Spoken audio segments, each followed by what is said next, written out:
that we can improve and grow and find our higher self. You know, to me, I always found my higher self by taking chances. Yes, You know, exactly. Yeah. I used to do a lot of things that a lot of people would consider crazy. I mean, I've surfed 40-foot waves, I've climbed mountains, I've climbed frozen waterfalls, and I am never more alive than when I'm close to death. You Okay. know, nothing will make you, and I'm not saying that I'm an adrenaline junkie because that's just not who I am. Mhm. But I was afraid of heights. So how did I get over it? Me I learned too. to climb mountains. Wow. You know, Would I you was like afraid of big waves. So how did I do it? I surfed them, you yes, know. overcome. And what would happen is I'd find out, oh, I can do this and not die. But Yeah. I can certainly push the envelope and Yes. get as close to it as possible, you know. Yes. I mean, I'm I almost love it. drowned. I've had great white sharks, pop up very Wow. close to me. I've had a lot of wonderful experiences, especially in being in nature. You know, nature, you just Yes. never know what nature's going to hand you. And being in the ocean is even far, I want to say spookier, but it's just far more surprising because Okay. I've had gray whales, surface 3 feet from me and blow. It's like, how many people get to do that? I've seen dolphins born right next to me. Wow. I mean, it's like, and if I hadn't done the things I did, I would never have gotten to experience a lot of this stuff. Yes.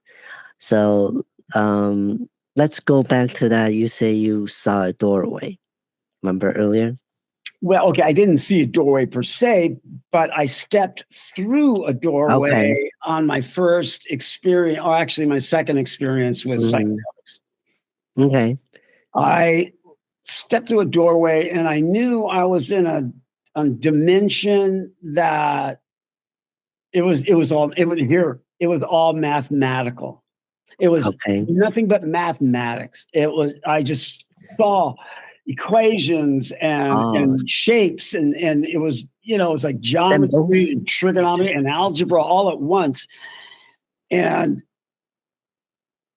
I thought to myself, wow, this is really, this is really cool, right? Yeah.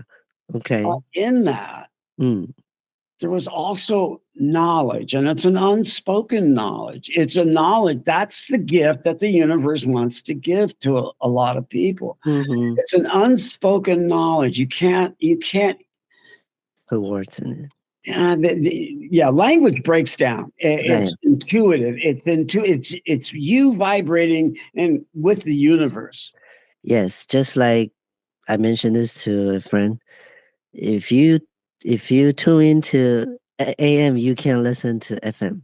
So what you just Exactly. described, yeah. So what you just described is you tune into that frequency, so you're able to receive that knowledge, even Absolutely. though it's not in our 3D language, but you kind of download right into yourself as a knowledge. I like to think it Yeah. comes to you as opposed to downloading. What it Yeah. does is it comes to you and it meets you.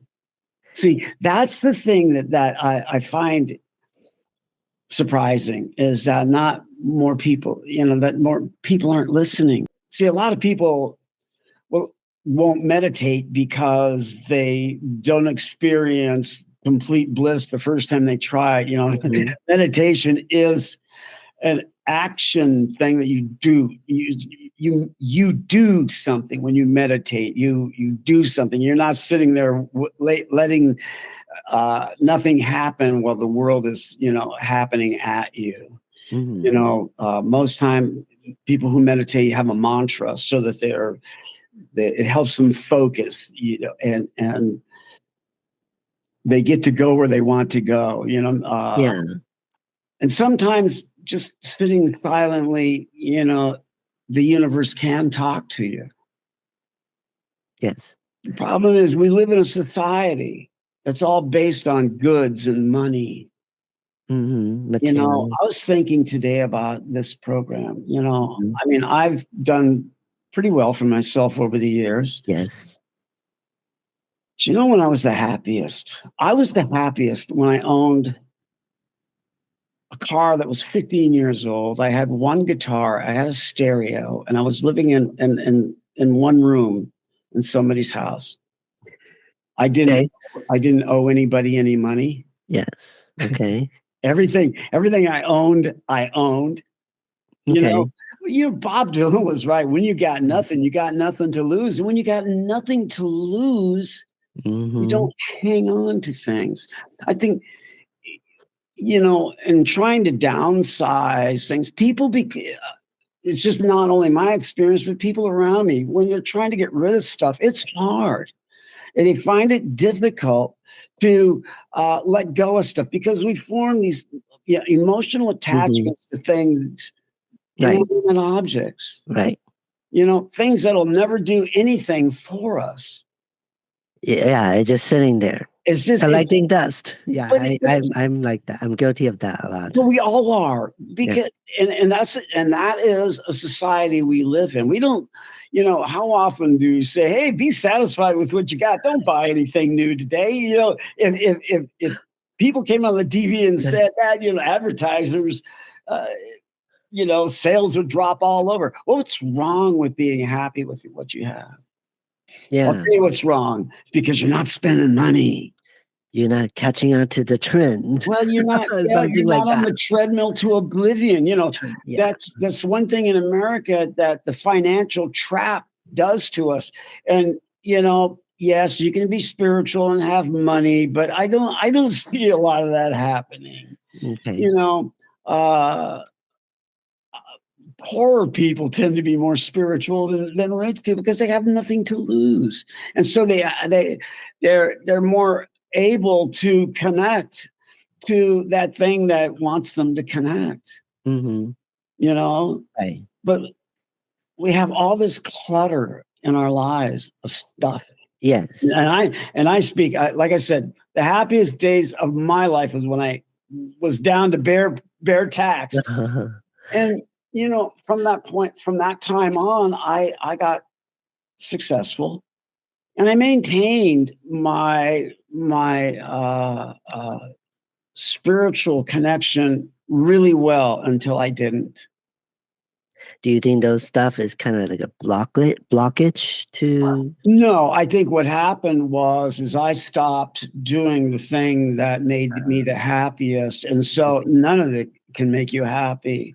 yeah. And so, my idea is, well, get rid of everything again, be poor, and rather than it's I have this all or nothing kind of stupidity. No, no, Yeah, no. It makes sense. I think, but but yeah. I also know the difference, Yes. and that allows me to, to say, okay, Sherilyn, you don't need to throw out the baby with the bathwater. Let's just do what you need to do instead of getting rid of things. Get back to what works. Mm. Where do you find that sense of comfort? Where do you find that sense of connectedness? That sense of peace, and it's in meditating. Yeah, all you well, what you say, I agree. It's all inner work, but our society is teaching us, showing us, you have to get something from external to make us happy, then Right. happy, right? So it's opposite. Well, it's always an inside job. You Yeah, know, it's it's an that inside. job. Well, it is. It's an inside I know what you job. mean. Yes. But we're always looking to fulfill some other need because we believe that what we're told. Oh, you need a new car. You need to do this. You need to You do need that. it. It's like, Yes. no, no, I don't really. You need a hot girlfriend. So Because- so in my need, I ended up with 20 guitars. I had 50 Whoa. surfboards. I Yes. had, countless cameras. I mean, stuff that, and what I had was stuff, Stuff. Yeah. and Right, that's, right. I joined the capitalist parade, and I Yes. got lots of stuff, you know, Uh-huh. but I lost the inside job and Right. and our talking and Mm. see, I've been back on that road to Mm. recapture that spiritual sense of being and realizing that they can take all this stuff. You can have it all. You Right. can't, you can't hurt who I really am. inside. Yeah, Yes. who I am. Yeah. And Yeah. when I say I am, I mean it in conjunction with the great I am. I don't Yes. mean, Sherilyn Cassidy wearing. Surely I am all that. No. Yeah, no, no. No, It's no. when I say I am, it's the great I am too. Okay. And you also mentioned to me that after, like, I mean, since we start out the conversation, that we have our loved ones pass, and I did really go into that rabbit hole myself to get more knowledge about after death. So, but and Well, then you mentioned to me that one time you experienced that, right? uh, after death, Like out of body experience. yeah, my third experience with mushrooms after the math after the mathematics, I decided I'm going to go a little bit further. Okay. So I did, and what happened is I fell to the ground, and my soul left my body. I was on the ceiling looking down at myself, and I Uh, was amazed. And my friend was in the room, and wow. I was lying. My body was lifeless. But your friend is still in her body, right? Or his Yeah, body. it was a he, and he He was in and yeah, and he's staring at me like, are you okay? basically, "Are you okay?" Yeah. And I'm up on the ceiling looking down, going, Wow. that was my first realization of dimensionality.